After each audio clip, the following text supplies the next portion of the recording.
Do solar panels and battery storage save you money? Yes. Yes, they do. What? Fine. Apparently I have to expand on that and provide some evidence.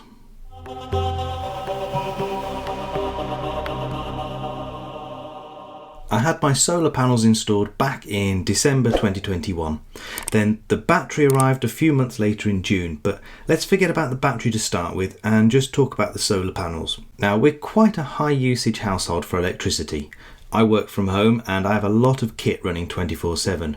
We also have an electric car, so our total annual demand is about 10,000 kilowatt hours. I was already on Octopus Go, which is an energy tariff designed for charging your car off peak, giving you highly reduced rates per kilowatt hour during those 4 off-peak hours between midnight and 4:30 a.m. When you have those cheap off-peak hours, the more things that you can shift to those off-peak hours, the cheaper your bill becomes. Things like scheduling your dishwasher, washing machine, electric hot water heater, that sort of thing becomes much cheaper. But if you have solar panels, then during the day, if it's a reasonably sunny day, then you'll have lots of free electricity during the daylight hours too, which also reduces your bills. So how does this look in real life then? I've been tracking how much electricity I've been using at peak and off-peak times, compared that with my actual household demand, and from that I can work out what percentage of my energy comes from the grid, which I have to pay for. Now keep in mind that my solar installation is quite modestly sized. It's 3.9 kilowatt peak and it should give me about 3,500 kilowatt hours over the year, which would be roughly a third of my current needs. Look at this graph. In November, I was running fully from the grid, no solar panels. I used 476 kilowatt hours during the peak hours, that's the blue bar, and 401 kilowatt hours off peak, the orange bar. The total height of the orange and blue bar combined represents how much energy I drew from the grid and therefore had to pay for that month. You can see that the grey line for November is the same as the height of the blue and orange bar. That grey line shows my demand. That's how much electricity I actually used that month. Because I had no solar panels, all of it came from the grid. Now look at December, after the panels were installed. All of a sudden, I'm not using the grid for all of my electricity. Now, December last year was pretty dull and rainy.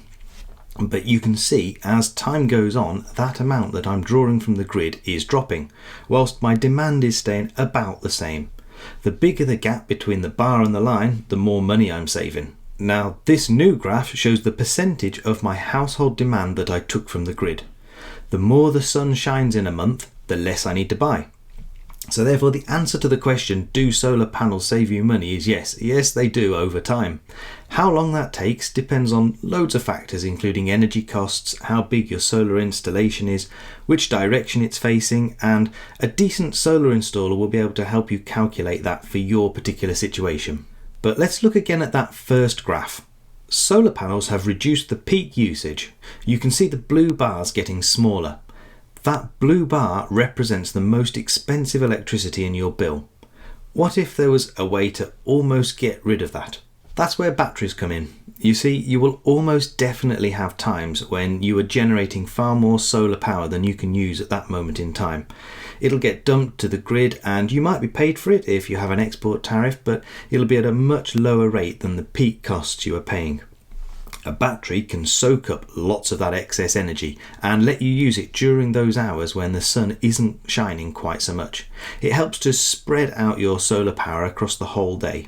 You can even charge it up off peak to help you get through dull rainy days, which is cheaper than paying peak costs, but obviously not as cheap as free solar. This is what happens when you introduce a battery alongside your solar panels. Look at June. That blue bar has dropped to barely anything, whilst demand is roughly the same. You can see that off-peak usage has increased slightly, which is because the battery has been topping up overnight to reduce the peak use. August demand is a bit of an anomaly because we were away on holiday for about 2 weeks. Now this graph is where you can really see the difference. The blue line is the percentage from grid again, but you can see for June to August it's slightly better than previously, drawing just under 60% of our energy needs from the grid. But all of a sudden there's a massive drop in peak usage from about 40% of our grid usage being peak down to 8%. That's 32% of our grid requirements suddenly moved from peak to off-peak just by using the battery. Obviously, we need to talk about money and how much this can save you. I'm going to pick a fictional energy tariff here, which is going to be a made-up version of Octopus Go, and I'm going to keep those fictional rates the same every month in this example for consistency, so you can easily compare each month together. For this fictional tariff, we'll be paying 28p per kilowatt hour at peak and 7.5 pence per kilowatt hour off peak. Keep in mind that my actual household demand is not really changing here, so I'm technically using the same amount each month.